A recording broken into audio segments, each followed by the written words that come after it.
Voilà, on est en direct. Bonsoir à vous tous et merci d'être avec nous ce soir dans une nouvelle émission quasi improvisée. Je crois que ça va vraiment devenir ma spécialité. Une émission où on va vous faire voyager en Bretagne à travers les contes et pour laquelle je retrouve quelqu'un avec qui j'ai pas eu le plaisir de faire d'émission depuis presque un an. Donc je suis vraiment contente qu'il ait accepté l'invitation pour ce soir. C'est Christian Duval. Bonsoir Christian. Bonsoir à tous et à toutes que je ne vois pas, mais que je perçois. Alors voilà, en fait, ça fait longtemps que Christian et moi, on avait envie de vous faire une émission autour des contes, parce que c'est un conteur de talent. Pour ceux qui nous suivent depuis déjà un petit moment, vous vous souvenez peut-être que l'an dernier, exactement à la même époque d'ailleurs, on vous avait proposé une grande saga qui s'échelonnait sur 3 semaines à partir d'un texte écrit par Christian, qui s'appelait Voyage au cœur de nos origines. Cette saga est toujours disponible en replay. Hein. Si vous l'avez pas vue, vous pouvez la trouver ici sur la chaîne sous le nom de chaque invité. Vous avez la liste de toutes les émissions que j'ai faites avec chacun. Et il y a même encore dans la boutique du Grand Changement le texte du voyage au cœur de nos origines que vous pouvez relire chez vous, tout seul ou en famille. Et alors ce soir, on va vous emmener dans un autre voyage en Bretagne. C'était le choix de Christian et on a fait le choix vraiment de vous proposer une soirée qui serait uniquement centrée sur les contes. Donc c'est pas du tout une soirée d'information suivie avec un contenu suivi de questions-réponses comme ce qu'on fait d'habitude. Ça va être vraiment une soirée d'évasion. On avait envie de vous proposer un moment de détente, un moment de bien-être. Et ce qu'on vous propose, c'est de débrancher à l'instant votre mental d'adulte, s'il est encore activé, et d'ouvrir tout grand vos oreilles et votre cœur d'enfant, parce que c'est surtout à eux qu'on va faire appel aujourd'hui. Donc c'est Christian qui va piloter ça pendant à peu près 1 heure. Et puis après, ceux qui voudront rester et poser quelques questions, on restera encore un petit peu avec vous. Et ceux qui ont envie de juste écouter les histoires, eh ben, vous pourrez aller vous coucher avec toutes les images merveilleuses que les contes de Christian auront fait lever en vous et qui vont venir habiter vos rêves. Voilà, donc on va rester 1 heure sur les contes et puis il y aura un petit moment après, mais pas trop long, parce que justement, comme on vous le disait, on veut pas ce soir faire appel à vos capacités cérébrales. On veut vraiment vous emmener voyager dans l'image in air et vous proposez un moment de détente à travers ça. Je crois qu'on vit tous en ce moment des choses un petit peu tendu et que ça va nous faire du bien. Moi, j'ai eu 2 émissions sur des sujets lourds sur ma chaîne LLU TV. Là, on en a fait une sur le harcèlement scolaire. Après, j'ai fait une autre émission sur la souffrance et les épreuves. La semaine prochaine, j'ai une émission sur le deuil.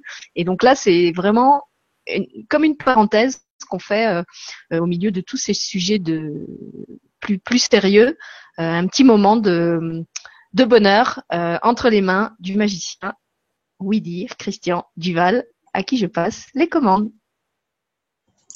Merci, bonsoir à tous et à toutes. Alors, comme disait Sylvie, je vais vous raconter des histoires qui se passent en Bretagne, dans la forêt de Brocéliande et dans les environs. Donc, des histoires relativement mystérieuses où il est question de sorciers, de sorcières, de fées, de lutins. Donc, il y a des histoires qui sont toutes un petit peu mystérieuses, donc qui vont peut-être vous faire frissonner. Parce que je vais aussi parler ce soir du cornu, le grand cornu que les Bretons appelaient le cornic, que les religions appellent le diable naturellement. Mais donc vous verrez que dans toutes ces histoires, il est présent, mais qu'il ne maîtrise pas toujours tout. Alors la première histoire que je vais vous raconter, c'est une histoire qui se passe donc en Bretagne, dans la vallée de l'Yvel. Donc il faut savoir qu'il fut un temps où l'homme et le petit peuple. Alors le petit peuple, j'explique en 2 mots pour ceux qui ne connaissent pas, le petit peuple, c'est tout ce qui concerne les lutins, les fées, les gnomes, les farfadets, les elfes, les sylphes, les ondines, voilà, enfin tous ces êtres, et aussi les corrigans, dont je vais parler beaucoup ce soir. Alors, Alors, peut-être quand même, Christian, avant que tu commences, on pourrait faire un zoom sur la magnifique tenture qui est derrière toi, que tu as choisie pour décor. Voilà, pour voilà. vous montrer un petit peu où Christian va vous emmener. Et puis, je lui disais qu'il a frappé très fort, puisque pour ceux qui me connaissent bien, vous savez que mon site s'appelle La Lutinière, et vous voyez qu'il a trouvé une image de lutine pour nous accompagner tout au long de la soirée. Donc, même si je suis pas en caméra, eh ben, vous voyez que je suis présente tout près de son oreille. Alors, ce soir, je vais vous parler beaucoup des corrigans. Alors, comme justement, j'ai l'occasion est donnée, je vais vous montrer un corrigan parce que j'en ai un à la maison. Le voilà. Voilà ce que c'est qu'un. Waouh. Vous Ouais, ça a voyez? l'air moins sympa qu'une lutine quand même, hein. Ils sont sympas. Les corrigans sont des êtres qui n'aiment pas trop les hommes, mais qui sont des joyeux de riz parce qu'ils ne pensent qu'à une chose, c'est faire de la musique, chanter, danser et faire des blagues aux hommes aussi. Leur faire des blagues, c'est-à-dire voilà, leur faire des farces, pas toujours drôle pour les hommes, mais eux, ils se marrent bien. Vous voyez comme ils rigolent bien quand même. Regardez. Hein, oui. Ouais, Voilà. mais ils ont l'air un peu goguenards quand même. C'est un sourire un peu narquois, je trouve, hein. Un peu farceur comme ça. Alors, il fut un temps où l'homme et le petit peuple ils vivaient en parfaite harmonie. Puis l'homme est avide de conquêtes, a creusé la terre pour en extraire le métal, les pierres précieuses, a pillé les mines des nains, et l'homme est devenu un prédateur pour le petit peuple. Quand les religieux se sont mis de la partie, c'était encore pire. Ils ont chassé les corrigans, les fées, les lutins, les farfadets, et ils ont brûlé sans pitié tous les sourciers et sourcières qui cohabitaient pourtant pacifiquement avec ce petit peuple. Le pacte fut rompu. Une barrière de brume sépara les deux mondes. Les orques se sont réfugiés sur les hauts sommets, les nains dans les grottes souterraines, les nymphes au fond des eaux, les sylphes sous les arbres et les fées dans le monde féerique. Il arrive cependant que certains hommes communiquent encore avec le petit peuple, et ils sont rares, car il faut qu'ils aient le cœur pur et l'âme sans mauvais désir. Et le petit peuple, qui est doué de télépathie, sait lire dans le cœur, dans l'âme des hommes.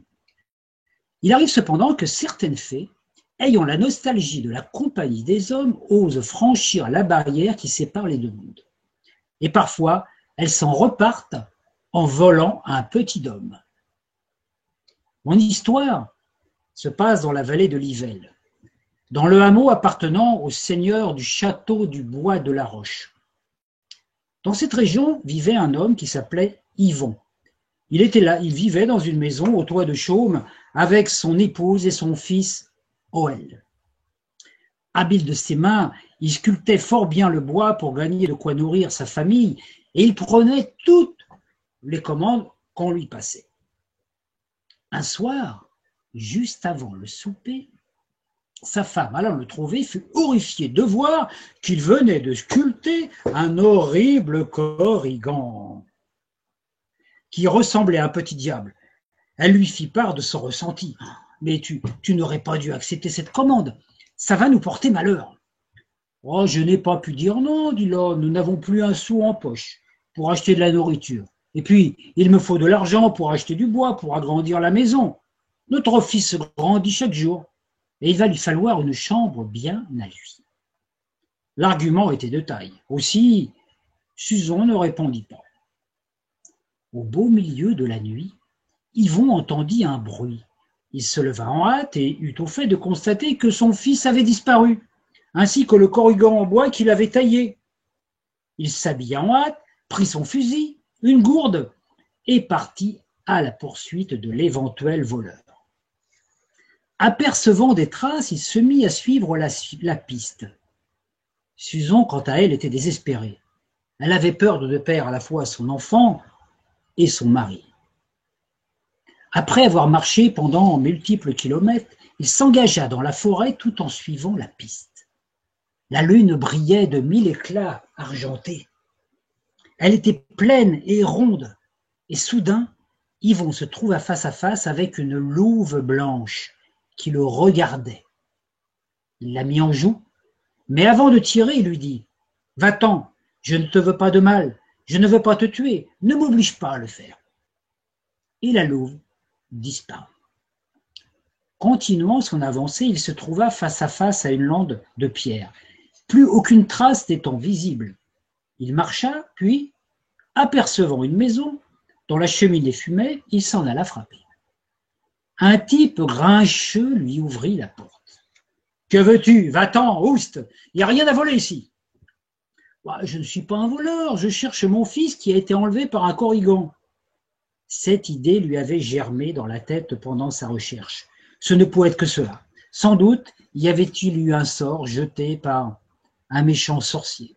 « Oh, tu ferais mieux de rentrer chez toi, dit l'homme. Il faut mieux éviter de se mêler des histoires du petit peuple. » Et le type essaya de fermer la porte, mais Yvon la bloqua. « Je vous en prie, aidez-moi pour l'amour de Dieu. » Bon, dit l'homme, alors écoute-moi. Il y a environ 3 ans, j'étais en train de me promener, quand j'ai aperçu une fée qui égorgeait sur une pierre 7 louveteaux blancs, tout en récitant des formules magiques. Puis elle a touché la pierre, elle est rentrée dedans et elle a disparu. Vous n'avez pas essayé de la suivre, de rentrer dans la pierre? Ouais, tu es fou, mon gars. Je tiens à la vie, moi. Mais où est-elle, cette pierre? C'est dangereux. Allez, dites-le-moi. D'accord. Tu la reconnaîtras facilement. Elle est au milieu du tertre, situé à 300 mètres d'ici, au nord. Les soirs de pleine lune, elle brille comme de l'argent. Yvon s'en alla et trouva la pierre. Dès qu'il s'approcha, il fut attaqué par un horrible corrigan ressemblant comme 2 gouttes d'eau à celui qu'il avait sculpté. « Lâche-moi » criait-il. Oh, mais le corrigan tenait bon et essayait de l'étrangler. Alors il sortit son coutelas et, après une bagarre, il finit par le lui planter dans le cœur. Le corrigan rendit son âme. Yvon s'approcha de la pierre. Il la toucha et sa main traversa la roche. Il entra dans la pierre. Une fois de l'autre côté, tout était différent. Il faisait jour, le soleil brillait de 1000 feux. « Oh, je suis dans le royaume des fées », pensa Yvon. À ce moment, il entendit un cri d'enfant. Il se dirigea vers celui-ci et il aperçut la fée qui tenait tendrement son fils. Elle lui dit : « Tu as faim, petit homme, je vais aller chercher du lait pour toi. » Elle paraissait gentille. À peine eut-elle le dos tourné qu'Yvon s'approcha et s'empara de son fils, qui, content de revoir son père, se mit à pousser des cris de joie. La fée, entendant cela, revint, et quand elle vit Yvon avec l'enfant dans ses bras, elle se métamorphosa. Elle se mit en colère et se transforma en sorte de grand loup-garou terrifiant. Et elle s'approcha d'Yvon pour le tuer. Il s'empara de son fusil et tira. Il rata le monstre.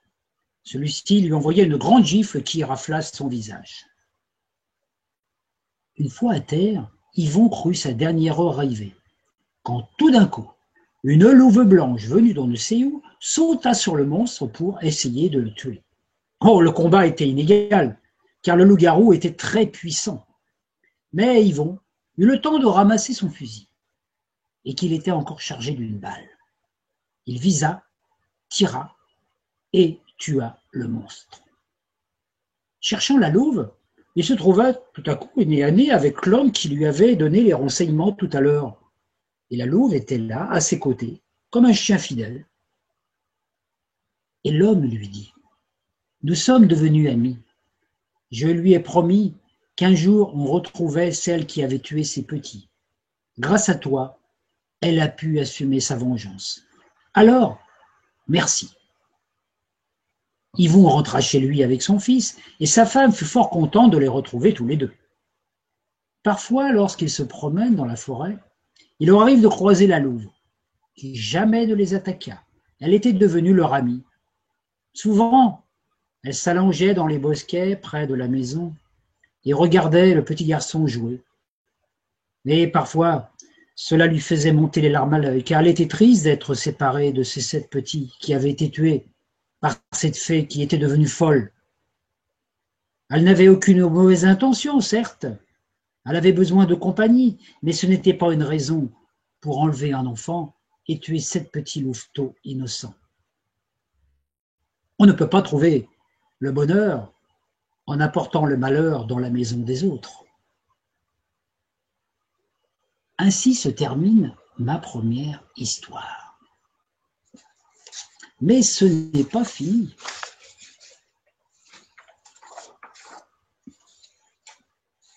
Maintenant, je vais vous emmener dans un autre voyage dans la forêt de Brocéliande.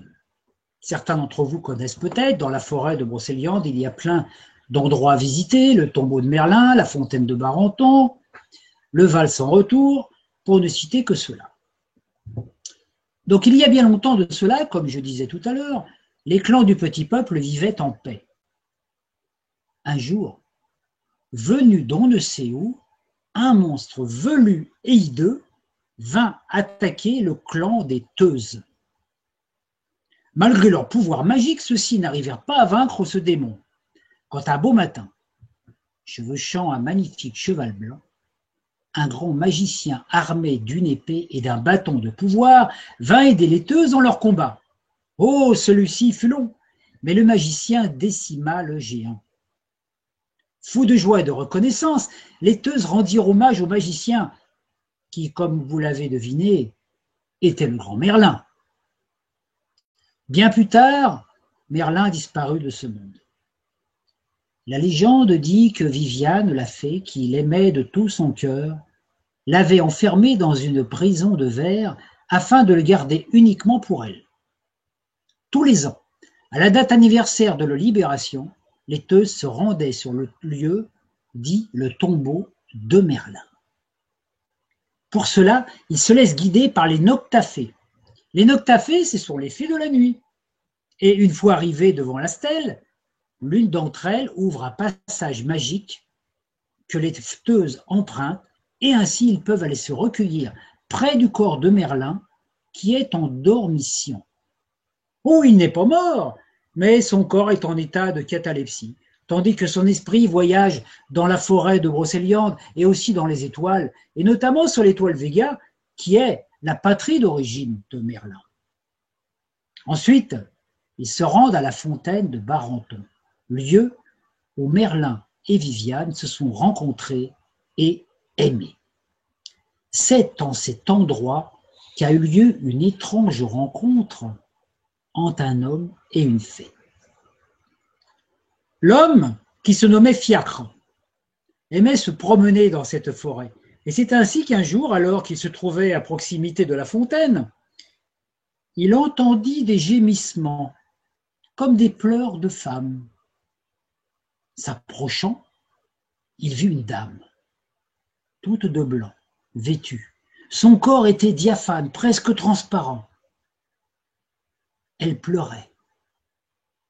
Il lui dit « Bonjour madame, mais vous semblez triste.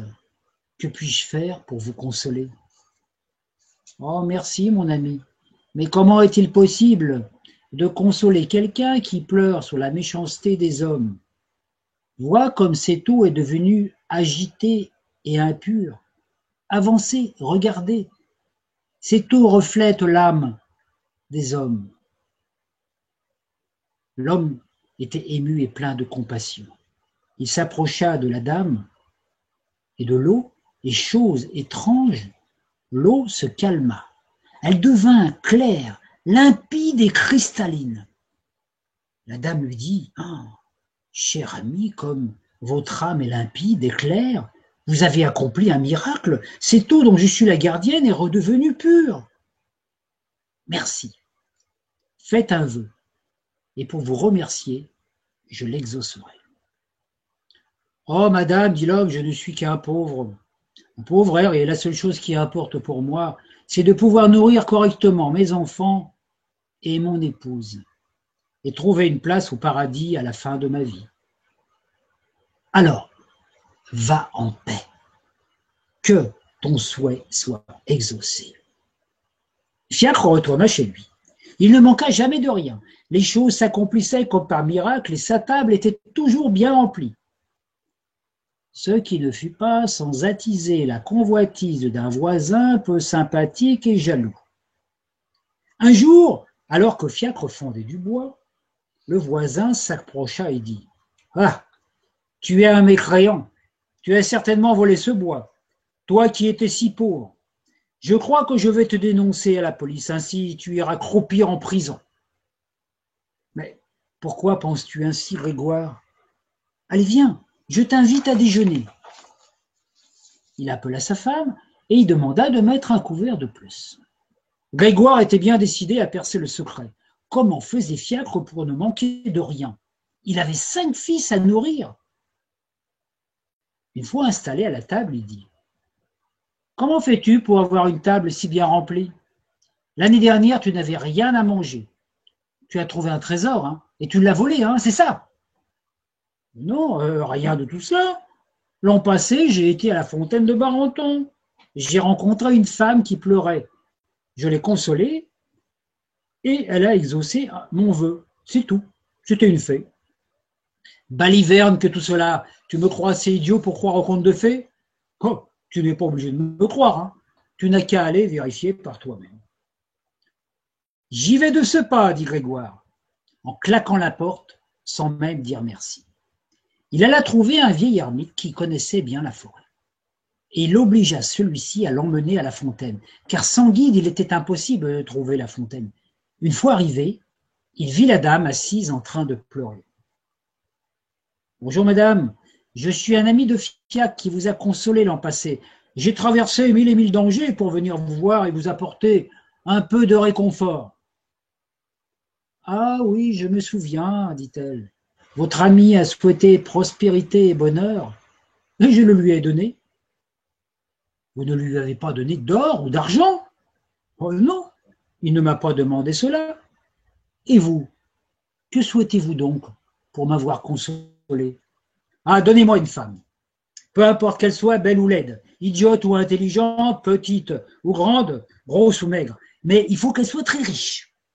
Et puis donnez-moi son nom, et puis dites-moi où je vais la trouver. »« Comme vous voulez, dit la fée. Approchez-vous. » Elle lui glissa le nom à l'oreille. Il perdit connaissance. Il se réveilla dans un autre endroit et il s'empressa rapidement de trouver la femme qui s'appelait Jacqueline. Celle-ci était la fille d'un notable du village, ni belle, ni laide, banale. Il ne tarda pas à la courtiser et à l'épouser. Le jour des noces, le père dit « Ah, pour fêter cette union, j'ai décidé de donner une grosse dot à ma fille, mais je ne la donnerai à Grégoire que dans quelque temps. Il faut bien que je vérifie s'il aime vraiment ma fille. » Grégoire dut se plier aux exigences du père. Les jours passèrent. Jacqueline était souvent absente. C'était une râleuse. Elle rentrait à des heures pas possibles et totalement ivre. Elle était alcoolique et peu agréable de caractère, mais Grégoire était bien obligé d'être patient. Et en attendant la somme d'argent convoitée, il dut piocher dans son pécule personnel pour faire réparer le toit, aménager la grange. Mais bon, quand on veut gagner, il faut savoir investir. Il devait en outre payer les frasques alcooliques de son épouse, et celle-ci ne se gênait pas pour puiser dans l'escarcelle quand la soif lui prenait au gosier. Et si Grégoire avait le malheur de l'en empêcher, alors elle lui donnait des coups. Énervé, un soir, Grégoire alla trouver son beau-père et lui dit « Dites donc, beau-père, vous m'aviez promis une dot et vous m'avez rien donné. J'ai pratiquement dépensé toutes mes économies pour votre fille qui les a dépensées en beuverie. » « Je sais, dit le père, mais soyez patient, ça va bientôt venir. J'ai déposé la somme dans un grand sac dans mon grenier. C'est pour vous et pour bientôt. » Le même soir, Jacqueline rentra complètement bourrée et énervée. Elle vira Grégoire du lit où il s'était assoupi. Elle le bastonna. Oh, n'en pouvait plus, il se leva et alla chercher une hache dans l'appentis et se dirigea vers la maison du père qui, par chance, était absent pour quelques jours. Il défonça la porte, monta au grenier et à grands coups de hache démolit tous les meubles qui s'y trouvaient afin de trouver le magot. Il trouva le sac, vida le magot par terre et contempla toutes ces pièces d'or qui étaient constellées de poussière. « Ah, ma belle, tu vas voir maintenant, ça va changer. J'en ai plus rien à faire de toi. Tu ne m'as jamais intéressé. Déjà, tu es moche, et c'est ton fric qui m'intéressait. Et maintenant que je l'ai, je vais te virer à grands coups de pied, espèce de vieille truie. » Il s'assied sur le tas d'or, mais tout d'un coup, il sentit comme un malaise. Un visage immense apparut sur le mur. C'était celui de la dame de la fontaine, qui disait Quand cesserez-vous tous de me faire pleurer, de polluer mon eau? Vous ne voulez pas comprendre, vous ne cessez de jalouser, vous voulez toujours plus, vous prenez sans dire merci, vous tuez pour posséder ce qu'ont les autres. Mais tout a un prix, ici-bas. Et aujourd'hui, il va falloir payer Grégoire. Il tomba sur le tas de pièces. Il rendit son dernier soupir et son corps se transforma en un tas de poussière. Jacqueline et son père, quelque temps plus tard, voyant la porte de la maison fracassée, se doutèrent bien que c'était Grégoire qui avait fracassé celle-ci. Ils se rendirent au grenier, ils trouvèrent les pièces éparses sur le sol. Celle-ci était couverte d'une curieuse couche de poussière noire.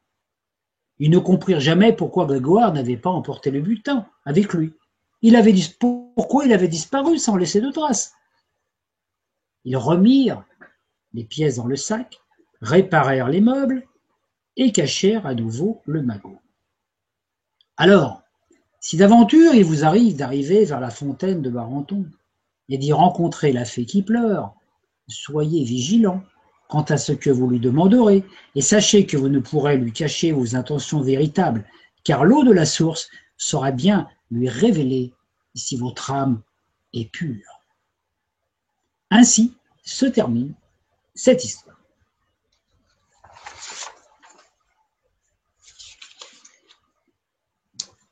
Alors maintenant, je vais vous raconter une histoire où les Korrigans sont omniprésents. Vous avez peut-être déjà entendu parler de la roche aux fées. Alors la roche aux fées, bon, c'est pas du tout les produits laitiers que vous trouvez dans les rayons de supermarché. Quoique, il y a un lien quand même, mais parce que c'est fabriqué dans le coin. Donc autour de la roche aux fées, qui est un amas de pierres, de grosses pierres, de schiste, qui a été construite par la fée Foulaine. Toutes les nuits, les Korrigans dansent. Ils font la fiesta toute la nuit. Boum, boum, boum. Ils tapent du pied, ils tapent, ils chantent, ils crient, ils dansent. Ça fait un vacarme pas possible. Et comme ils tapent du pied, naturellement, ça résonne dans le sol. Mais sous le tertre, dans le sol, vivait quelqu'un. Et ce quelqu'un, c'était le cornu. Et le cornu, on avait assez d'entendre toute la journée des coups et des sons et des musiques et tout. Il ne pouvait pas dormir. Donc tout d'un coup, il est sorti. Il a fait le sol s'est ouvert et le cornu est apparu. Une odeur de soufre s'est élevée. J'en ai assez de vos coups de pied sur ma tête et votre vacarme. Je suis la nouvelle foi, moi qui suis né de la religion, et vous appartenez à celle du passé, à la religion de la déesse. Désormais, la roche aux fées m'appartient. J'en ferai une bouche infernale pour mes légions démoniaques. Retourne chez toi, il va te faire cuire un damné, dit le chef des Korrigans. Quoi? Vous osez vous moquer de ma puissance infernale? Je comprends ta colère, dit le Korrigan, mais tu vas vite en besogne. Il y a de lois dans les mondes des immortels comme dans celui des mortels. Et notre tradition exige un défi en bonne et due forme. Je te propose 3 épreuves pour les 3 prochaines saisons. Si tu les emportes, la roche aux fées sera à toi. Si tu échoues, elle restera à nous pour les siècles des siècles. Le cornu, qui avait l'âme joueuse et qui se croyait plus malin, puisqu'on l'appelait ainsi, accepta. La première épreuve commença quand le premier flocon de neige tomba sur le site. Le cornu mit ses démons à l'ouvrage et les Korrigans construisirent un magnifique château en taillant des blocs de glace. Au lever du soleil, leur ouvrage brillait de 1000 feux étincelants. Mais ils gagnèrent l'épreuve, car avant midi, il ne restait plus rien du château qui avait fondu comme neige au soleil.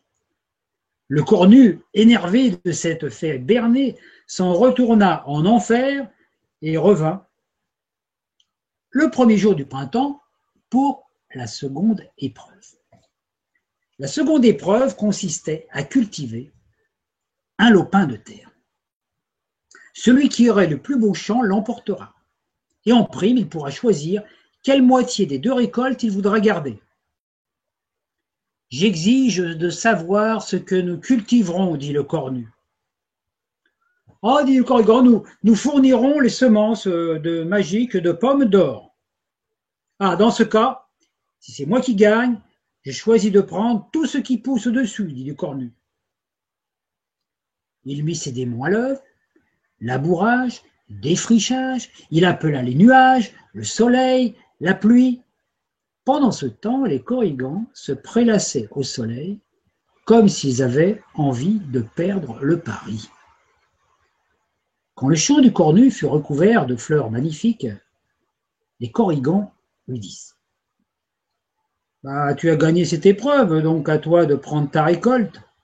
Mais il n'y a que des fleurs et de l'herbe, je ne vois pas la moindre pomme. » Ah oui, c'est vrai, j'avais oublié de te dire que les pommes d'or, en fait, c'est des pommes de terre.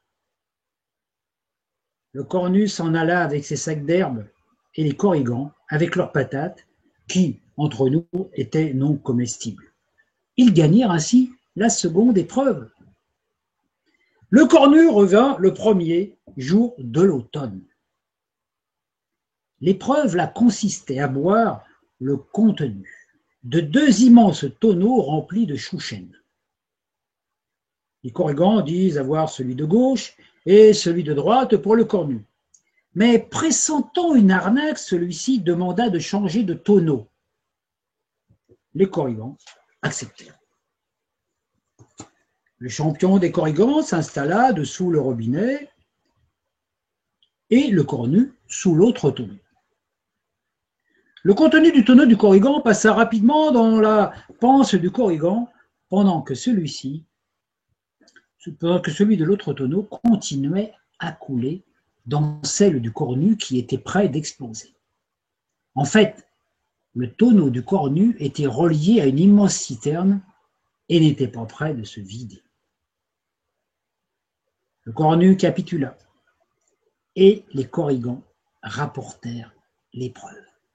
Les démons emmenèrent le cornu, qui ressemblait à une grosse barrique. On ne le revit plus jamais sur le lieu. Et depuis ce jour-là, la roche au fée restait au corrigan et, toutes les nuits, il continue à faire la fête. Et si vous allez dans cet endroit pendant la nuit et que vous entendez de la musique, vous pouvez toujours tenter d'aller danser avec eux.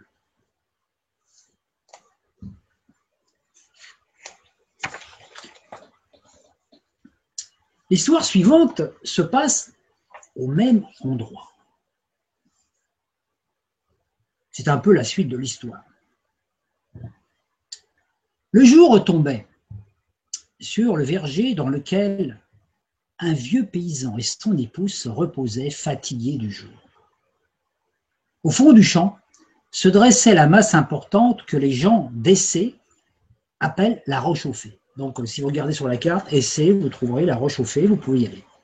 « Oh, du temps des fées, la vie était moins dure, soupirait la femme. Oh, la terre était sûrement aussi basse et les bottes de foin aussi lourdes, répondit l'homme. Les fées offraient des cadeaux à ceux qui les aimaient et leur construisaient de belles et de grandes grottes pour abriter leurs cendres. Tu as raison, on devrait toujours honorer les fées, dit l'homme. Tandis qu'il soupirait sur le temps des anciennes légendes, une petite aurore se mit à luire au milieu des pommiers en fleurs. En son centre prit forme une légère silhouette vêtue de blanc, couronnée, ceinturée de baies rouges. La ravissante créature s'avança vers eux. Ils entendirent des rires cristallins et des clochettes invisibles. Puisque vous regrettez les fées, moi, la fée des houx, je vais vous récompenser. Voici une bourse emplie de pièces d'or. Et vous pourrez la dépenser à votre guise, et vous en aurez toujours autant, mais jamais plus, jusqu'à la fin de votre vie. Je ne vous demande qu'un service en échange. J'ai un vase dont le contenu m'est très précieux, et je vais l'enterrer sous la roche au fée. Je vous charge de veiller sur lui et de ne jamais chercher à savoir ce qu'il contient. Elle tendit un pot sculpté, 2 lignes entrelacées, puis disparut dans une volée de notes argentines. Ils enterrèrent le vase. L'or était intarissable, comme l'avait promis la fée. Plus de labour, plus de moisson. Les vieux achetaient tout, le cidre, les légumes, le pain, la viande, le beurre, les beaux habits, les meubles des bourgeois. Ils goûtèrent au plaisir de tout, sans ne plus jamais rien faire. Mais bien vite suivi par l'ennui. Et, comme tout le monde le sait, l'ennui est toujours un mauvais conseiller. La fermière se plaignait, car s'il ne manquait de rien, il n'avait pas assez pour vivre au grand train de vie à la ville. Elle se mit à penser au vase caché. Quel secret contenait-il? De l'or, sans doute. En emprunter un peu permettrait d'acquérir des terres, de gagner plus, et ensuite elle le rendrait à la fée qui n'y verrait rien. Son mari lui dit « pas question », mais elle ne l'écouta pas. Elle se faufila sous le monument. À ce moment, un envol de dames blanches la fit reculer. Le mari approcha. Elle soutint qu'elle entendait des pleurs et des gémissements et que le vase contenait certainement les ossements d'un prisonnier, des fées morts de chagrin ou ceux d'un enfant qui avait été volé, et qu'il fallait libérer cette âme et lui donner une sépulture décente. L'époux ne céda pas. Un soir, alors que son époux était à la maison à côté du feu, elle prit la décision et en quelques instants, elle s'en retourna, elle déterra la petite jarre, l'ouvrit et elle découvrit quelques fragments d'os et une poignée de cendres. Tremblante, elle remit le récipient en terre et le recouvrait du mieux qu'elle put. Il n'y avait point d'or, point de richesse, point de diamants. Elle rentra chez elle toute penaude. Quand elle arriva, le feu était éteint. La lumière était très blafarde. Son mari pleurait assis dans un fauteuil. La maison était devenue triste et sombre. Debout devant lui se tenait la fée. La fée des Houes, elle pleurait sur l'amour inconstant des hommes et sur sa confiance qui avait été trahie. Sa robe, qui était toute colorée, était devenue grise. Et les baies de houx s'étaient flétries à son cou et à sa taille. Et c'est ainsi que elle disparut. Et depuis ce jour, le vieux et la vieille ont été obligés de se remettre au labeur, car lorsqu'elle a ouvert la bourse le lendemain matin, il n'y avait plus d'or dedans, plus que des cendres. Ainsi, comme elle n'était toujours mécontente de ne pas en avoir assez, elle avait tout perdu. L'homme devint muet et ne prononça plus un mot de sa fille. On peut dire que ce couple aurait bien fait d'écouter l'histoire que j'ai racontée tout à l'heure, cela aurait évité peut-être de faire des bêtises. Alors, chaque année, le 21 décembre, le jour du solstice d'hiver, le soleil levant dans l'alignement du mégalithe. Alors, il faut savoir que le mégalithe de la Roche-Chauffée, c'est des blocs de schiste qui font 40 tonnes chacun. Donc, ça fait énorme. Donc, ça attire beaucoup la foule et tous se souviennent de cette histoire que je viens de vous raconter. Certains disent qu'il y a 41 blocs de schiste et d'autres disent qu'il y a 42. La coutume invite les fiancés à faire le tour du dolmen, chacun de son côté, en comptant les blocs. S'ils trouvent le même nombre, ils peuvent se marier. S'ils ne trouvent pas le même nombre, il faut mieux qu'ils ne se marient pas. Ainsi le veut la légende. Donc, si vous avez envie de vous marier, allez faire un tour à la Roche-Chauffée, comptez les blocs, et comme ça, vous saurez immédiatement si la personne de votre choix, de votre cœur, est vraiment la personne avec laquelle vous allez trouver le bonheur. Cette histoire est terminée.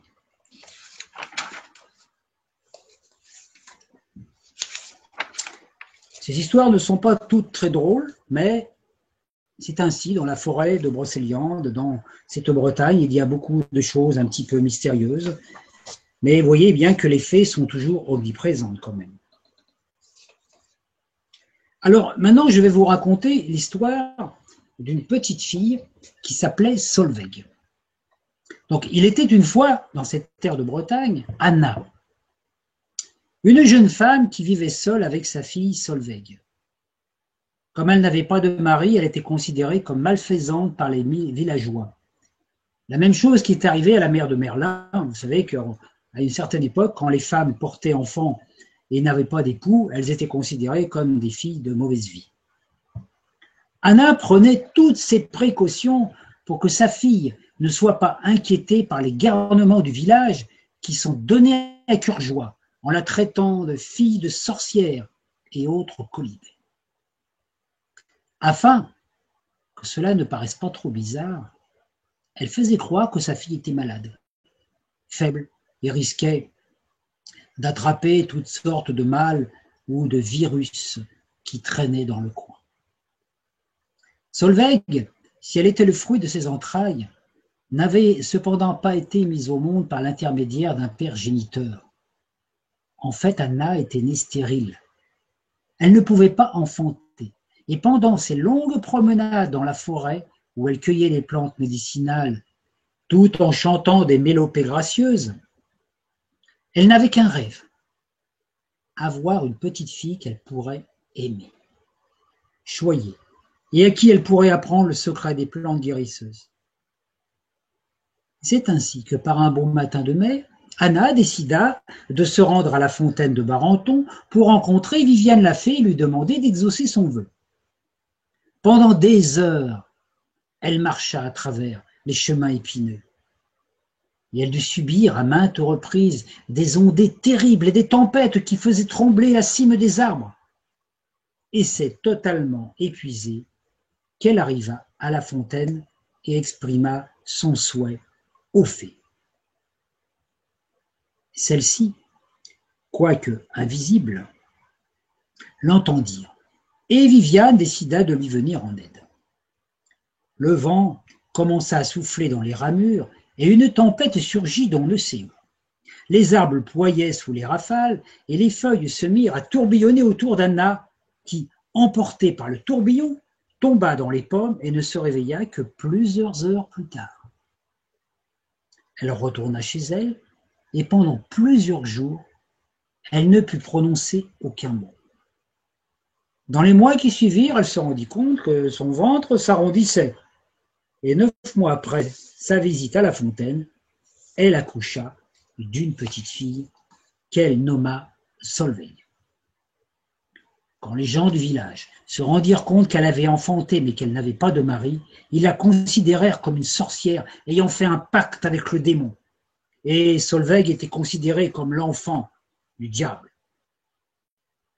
Ce genre de mésaventure était déjà arrivé bien des années plus tôt à la mère de Merlin. De temps en temps, Anna se rendait à la ville la plus proche pour faire ses emplettes et y vendre les potions guérisseuses qu'elle concoctait à la base de simple. Afin d'éviter tout tracas, elle laissait donc Solveig seule à la maison en lui recommandant bien de ne pas sortir pendant son absence. Un jour, alors qu'elle était seule, Solveig vécut une aventure peu banale. Les gamins du village s'étant approchés de la maison criaient « Allez, sorcière, sors de là, montre-nous tes pouvoirs !» La jeune fille fit semblant de ne pas attendre. Et comme les cardements faisaient un refus du diable et commencèrent à taper à la porte, elle mit le nez à la fenêtre pour affirmer « Je ne suis pas une sorcière !»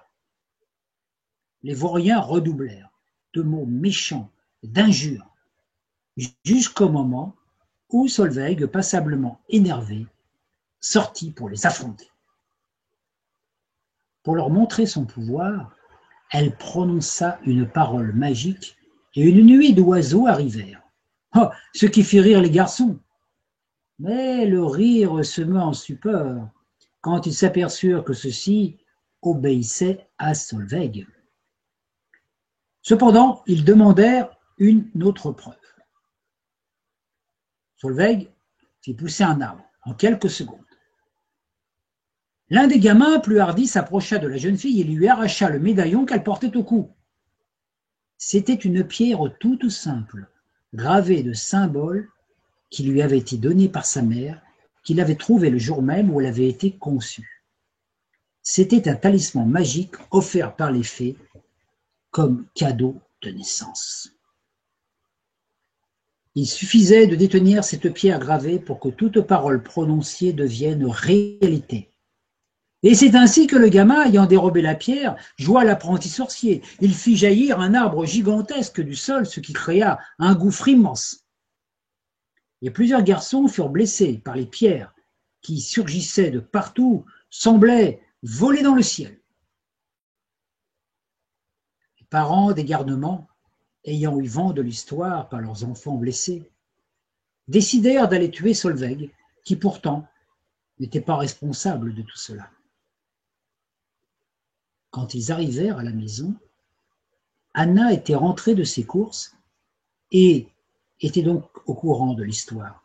Elle ne savait pas quoi faire. Les villageois, armés de fourches, arrivèrent en colère. Ils pénétrèrent violemment dans la maison. Un combat s'ensuivit. Et l'un d'eux blessa à mort Anna, qui s'écroula sur le sol en terre battue, traversée par une fourche. Il suffit d'une goutte de ce sang pour que la terre se mette à trembler, et des racines d'arbres gigantesques se mirent à sortir du sol, et, attrapant tous les villageois, les écrasèrent les uns après les autres. La maison n'y résista pas. Solveig fut emportée dans l'autre monde souterrain par une grosse racine, et elle disparut à tout jamais de ce monde. Depuis ce jour-là, Solveig et Anna vivent dans le monde des fées. Elles sont invisibles, et ainsi beaucoup plus loin de la folie des hommes. C'était la bonté d'Anna qui avait fait venir Solveig au monde. C'était la folie des hommes qui l'avait fait sortir de ce monde, et lui avait ainsi permis de devenir une fée. Ayant vécu dans le monde des hommes, Solveig connaissait les vices et les défauts de ceux-ci, et ainsi, elle pourra désormais préserver les fées de tout cela. Et depuis ce jour, toute fée qui veut pénétrer dans le monde des hommes, aller visiter le monde des hommes, va demander à Solveig, afin qu'elle lui donne de judicieux conseils pour faciliter les choses.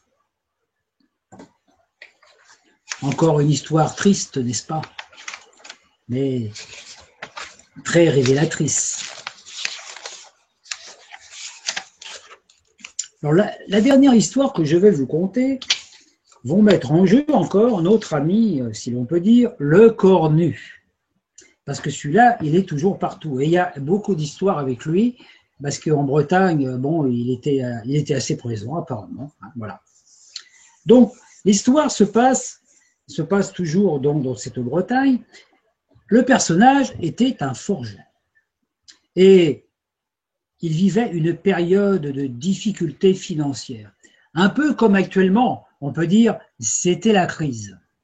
Il avait peu de clients, peu d'argent, donc pas beaucoup de moyens pour nourrir sa famille et entretenir sa maison. Alors, il va voir le chef des Corrigans parce qu'il avait un frère qui, dans une autre histoire que je ne vous ai pas racontée ce soir, il avait un frère qui avait rencontré le chef des Corrigans et était devenu ami de ce Corrigan. Donc, il a été demandé au chef des Corrigans s'il ne pouvait pas lui filer un coup de main pour sortir de cette situation, parce qu'il arrivait parfois que les Corrigans donnent de l'aide aux humains quand ceci leur paraissait sympathique, et surtout, les Corrigans aident surtout les chanteurs et les musiciens, puisqu'ils adorent chanter et danser.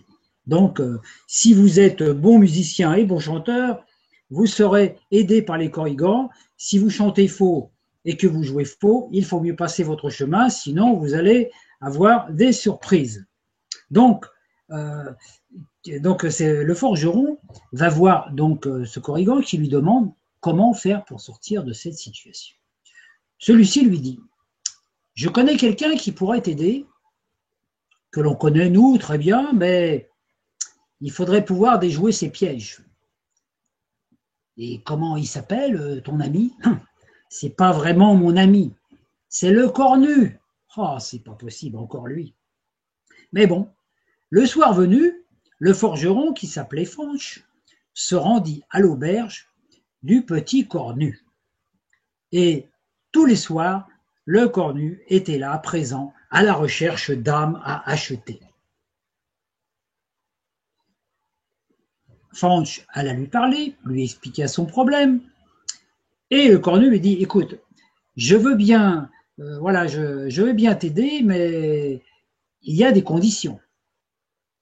Il lui expliqua toutes les conditions, qui étaient naturellement dire, en contrepartie, tu me vendras ton âme. Et Fanch se dit, vendre mon âme quand même pour avoir de l'argent, sortir des problèmes financiers. Bon, il dit, je veux bien te vendre mon âme, mais à 3 conditions. Il faut dire qu'il avait reçu de judicieux conseils de la part des Korrigans. Voilà, ma première condition. Pour subvenir aux besoins de ma famille, je veux une bourse d'or qui jamais ne se désemplira. D'accord, classique et facile, dit le cornu. Deuxièmement, pour retenir mes clients, je veux un banc sur lequel tous ceux qui s'assoient restent collés jusqu'à ce que j'ai décidé qu'ils peuvent s'en aller. Oh, curieux, dit le cornu, mais original. Je suis affligé d'une femme bavarde et d'enfants turbulents. J'aimerais un sac magique capable d'aspirer la créature de mon choix et de la retenir captive jusqu'à ce que je décide de la libérer. Oh, très drôle. Ah bah, ton imagination me plaît. Tiens, je vais exaucer tes souhaits maintenant. Signe là. Dans 10 ans, je viendrai chercher ton âme. Fanch signa. Depuis ce jour-là, il n'eut plus aucun problème d'argent. Les clients, l'argent, tout fonctionnait. Il vivait une belle vie dans l'abondance. 10 ans passèrent. Le cornu arriva sur son cheval noir et présenta le pacte. Je viens chercher ton âme. T'as signé. Fanch dit, bon, d'accord, mais laissez-moi le temps, je vais embrasser ma femme et mes enfants, asseyez-vous là, tenez, buvez un coup, et puis je reviens tout de suite. Le cornu s'est assis, et puis Fanch va voir sa femme, il embrasse ses enfants, et puis quand il revient, il dit au cornu, bon, c'est d'accord, mais j'aimerais avoir un sursis de 20 ans. Ah, tu plaisantes, dit le cornu, 10 ans, c'est écrit sur le contrat. Oh, mais t'as la mémoire courte, dit Fanch. J'ai les moyens de t'obliger. Oh, dit le cornu, alors là, ça m'étonnerait. Tu as oublié les vertus que tu as prêtées à ce banc? Tant pis pour toi, tu resteras collé pendant 20 ans. Et pendant 20 ans, le diable est resté le cul collé au banc, attendant que Fanch veuille bien le libérer. 20 ans après, Fanch l'a libéré puisqu'il a respecté son contrat. Et puis, le diable dit, bon, j'espère que tu as bien profité de ton répit de 20 ans, mais aujourd'hui, tu vas respecter ton pacte. Ah bah oui, dit Fanch, justement, tiens, bah, j'attendais ta visite.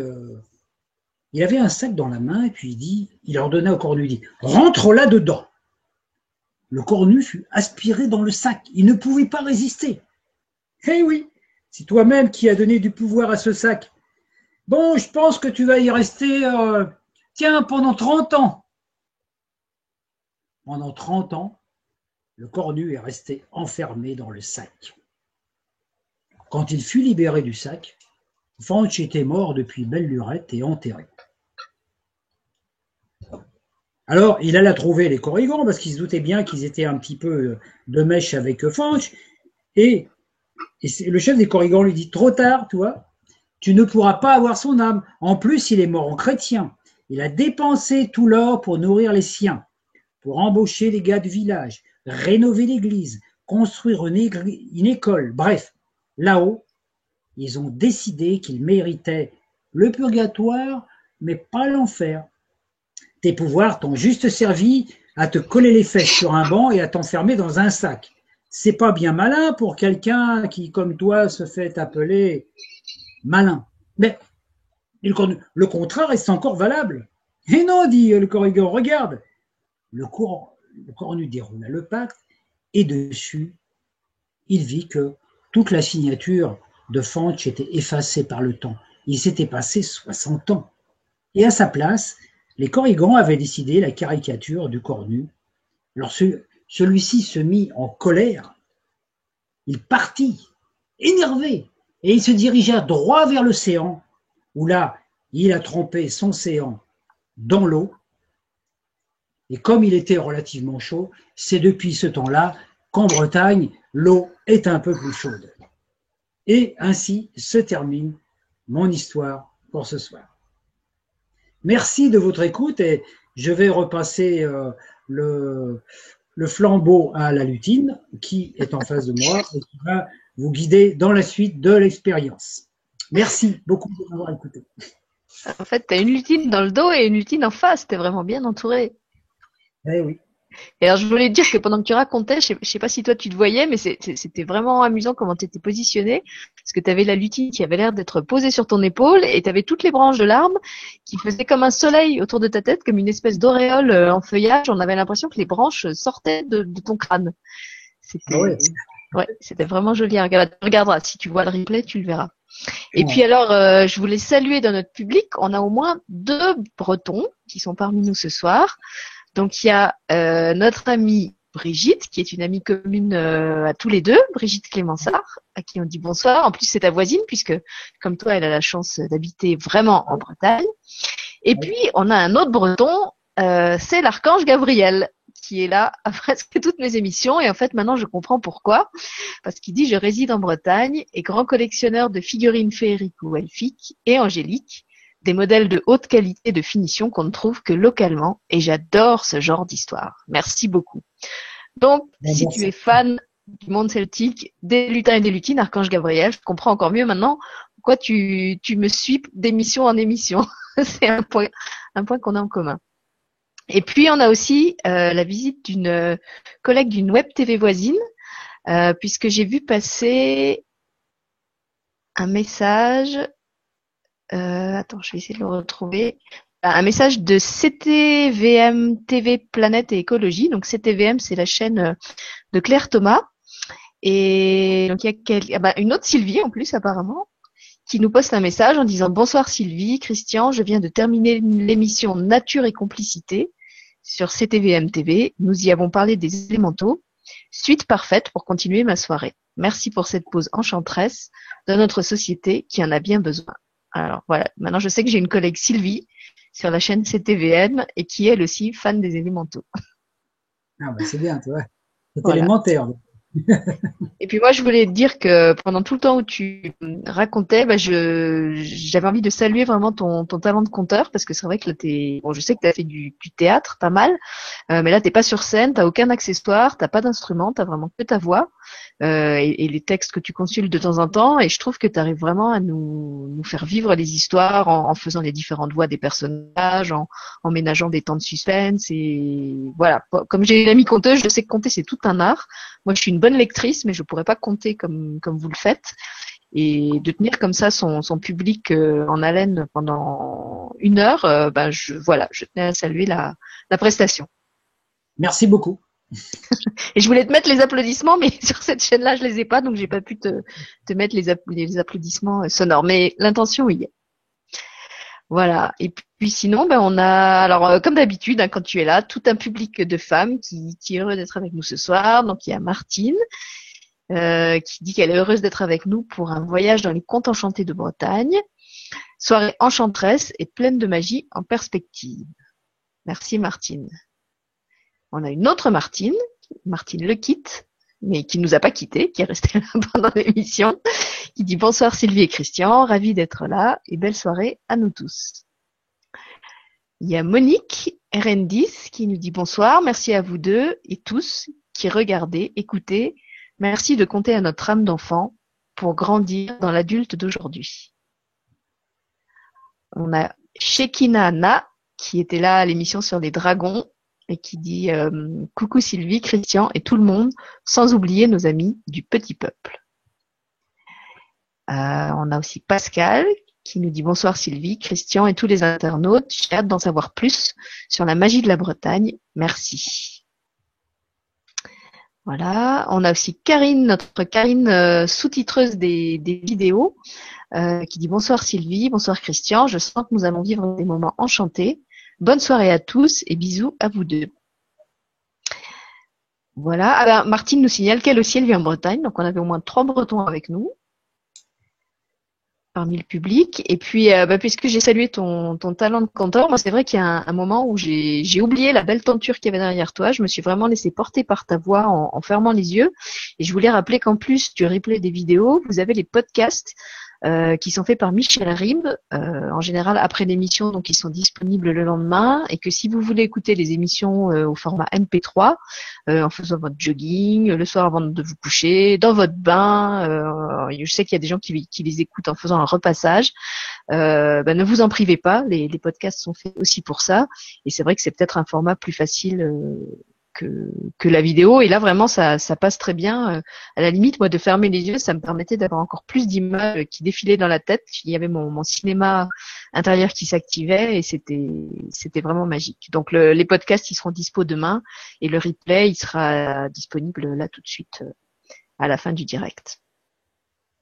Voilà, écoute, je crois que les gens ont bien compris le message parce que du coup ils nous ont pas posé de questions, ils ont juste mis des gentils commentaires. Donc il y en a quelques-uns qui sont partis. Il y a Pascal par exemple qui lui dit que son ordinateur ramait, donc qu'ils écouteront la suite demain. Mais du coup comme il n'y a pas de questions, c'est comme tu veux. Soit tu peux nous raconter encore une histoire si tu en as une en réserve. On va faire comment on appelle ça au théâtre, un bis. Ou sinon on peut arrêter l'émission là au bout d'1 heure et puis comme ça pour ceux qui écoutent. Je vais regarder dans ma liste et je vais regarder si on a un que je peux raconter. Qui m'inspire. Ouais, ils m'inspirent tous, mais bon, après, il faut les choisir.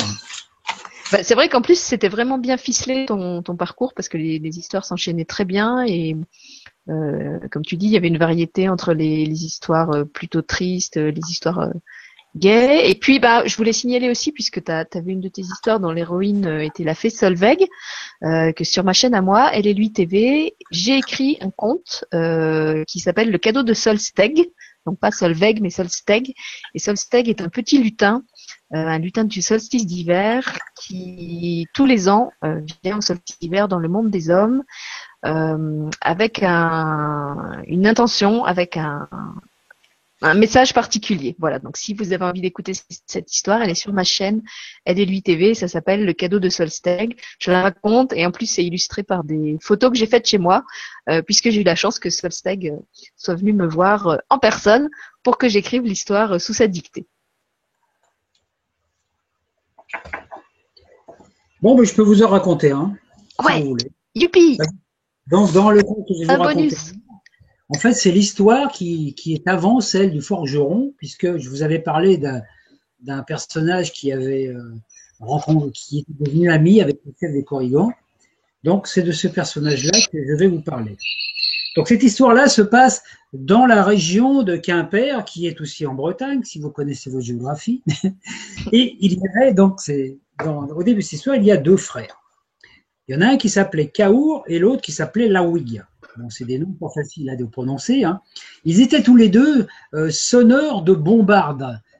Il y en a un qui faisait la bombarde et l'autre du biniou, mais ils étaient tous les deux aussi bossus qu'un chameau. Leur bosse était fort laide. On aurait dit qu'ils avaient un biniou dans le dos. Ils étaient pauvres. Leur père avait sué sang et eau pour acheter une petite ferme. Leur mère était morte et ils passaient leur vie à gagner leur vie en faisant de la musique qui leur assurait le boire et le manger. Caour était brave. Il jouait du biniou et il était amoureux d'une jeune femme qui s'appelait Yvonneig. Celle-ci aimait bien caresser la bosse de Caour et elle lui disait que ça lui donnait de la joie et elle était persuadée que cela lui porterait chance.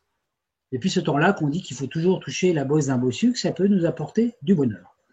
La Whig, le frère, lui, était plutôt grognon. Il pinçait la bombarde avec dégoût, il avait mauvais caractère, et sa bosse était plutôt une bosse d'amertume. Il était persuadé que sa bosse lui apporterait toujours du malheur. Et il était toujours un peu malpoli avec les gens. Tous les deux furent invités à une noce pour animer. Et la Whig avait une certaine tendance à insulter les femmes, il traitait les femmes de truies, de cochonnes, etc. Il avait même jusqu'à traiter une femme de boudin.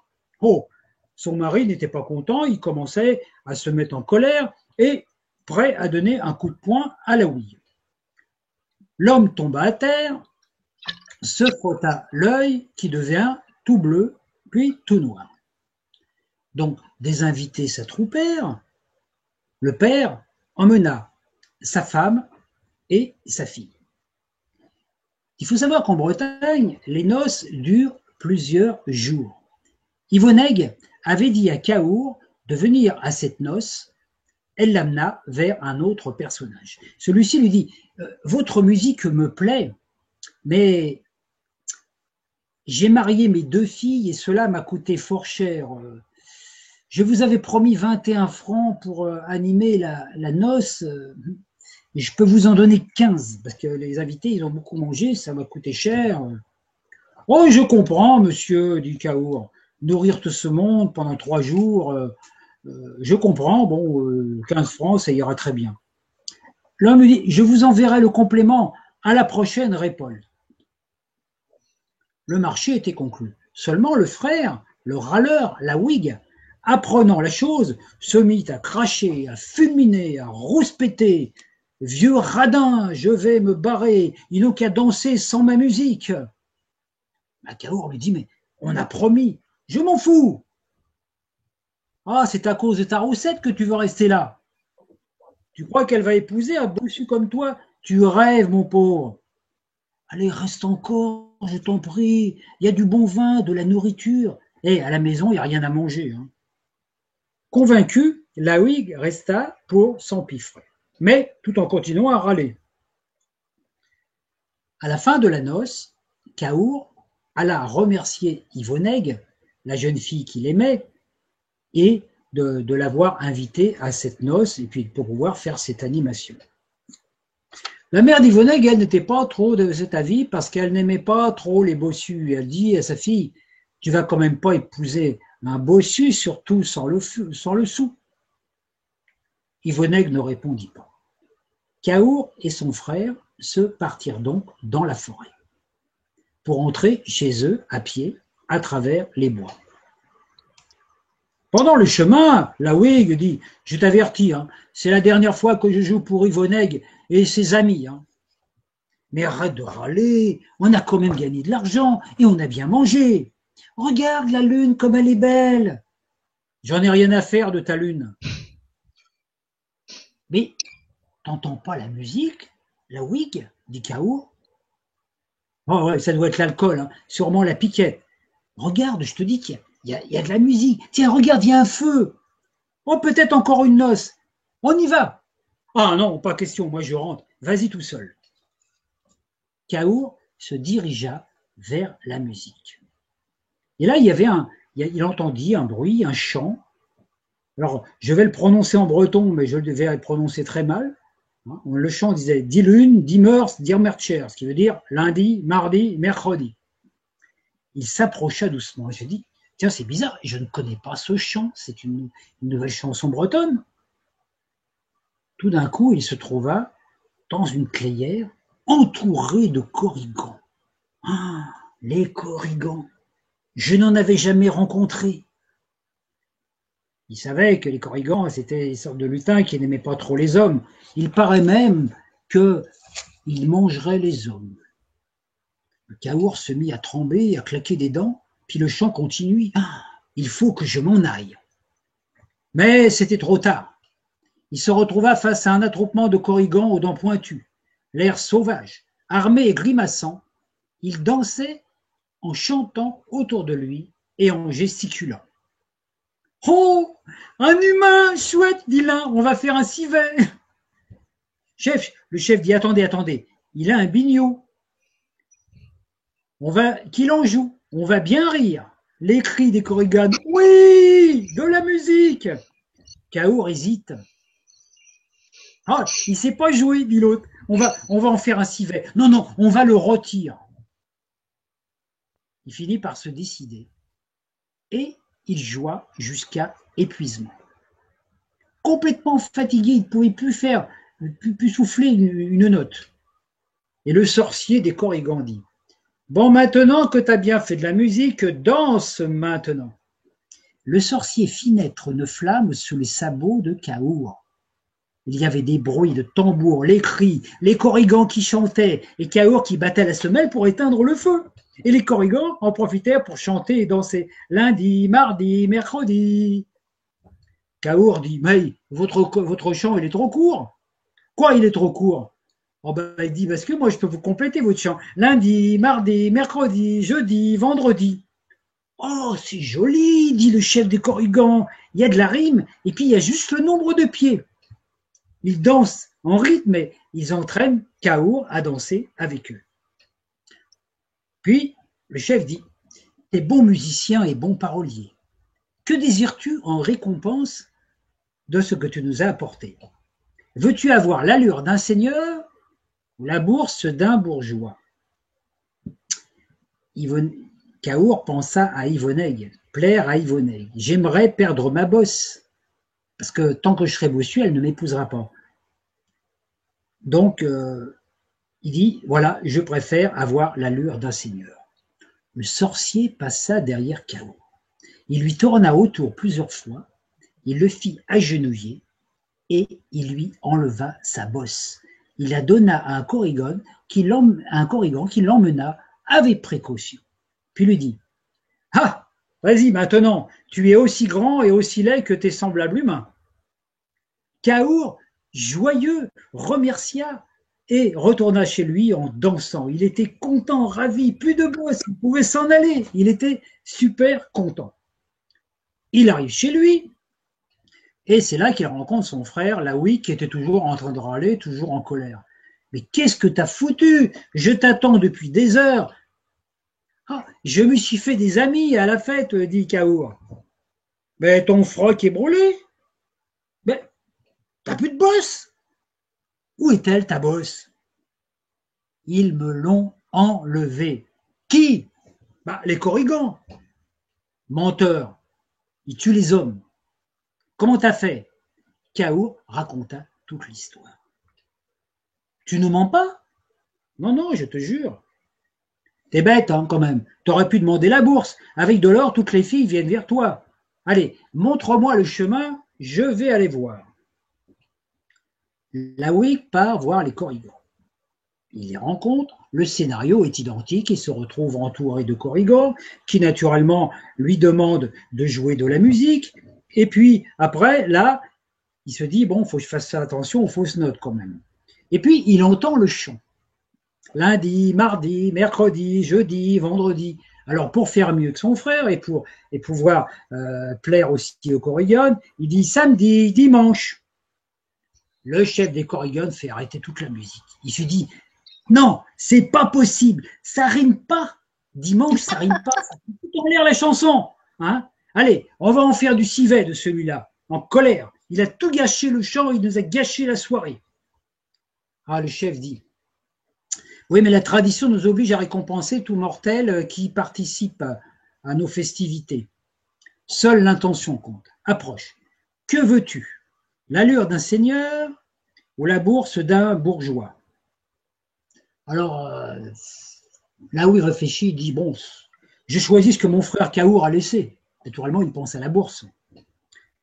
Le sorcier le fait mettre à genoux, il s'approche, il tourne autour, il palpe la bosse, il le regarde avec soin, et il retourne et dit: voilà, ferme les yeux.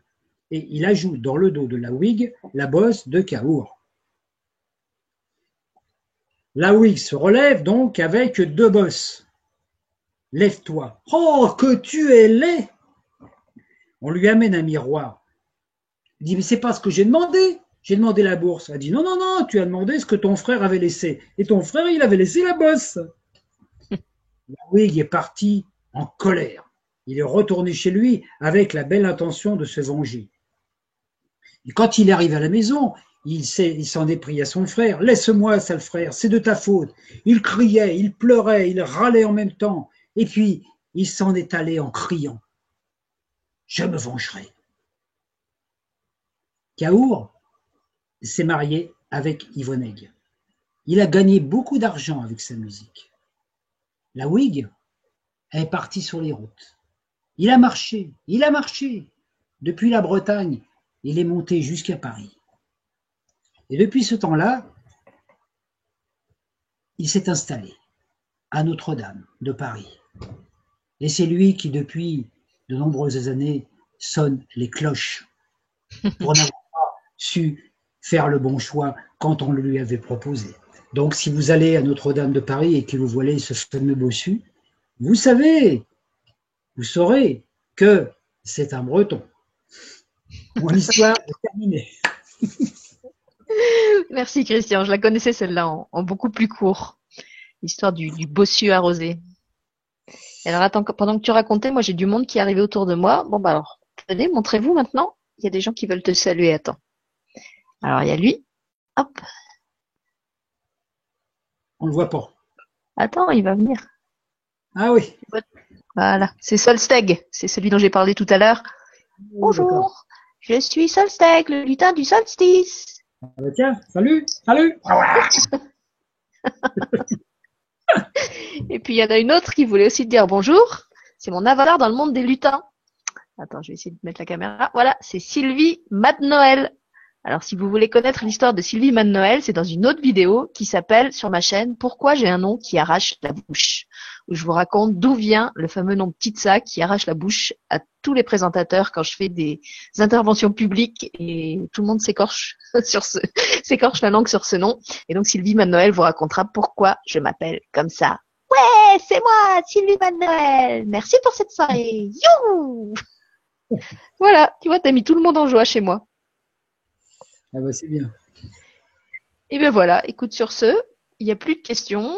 Je crois que tout le monde s'est endormi au son de ta voix mélodieuse et qu'on peut, on peut arrêter l'émission là. Je sais pas s'il y a quelque chose que tu voulais dire encore pour la fin. Ah non, si ce n'est que bonne nuit, faites de beaux rêves avec toutes ces belles histoires. Alors si vous rêvez de la Bretagne, vous ne vous posez pas la question pourquoi. Voilà. Donc vous êtes invité aussi, bah voilà, à venir en Bretagne pour de vrai, pour voir Barenton, le tombeau de Merlin, tous ces endroits où se sont passées ces histoires.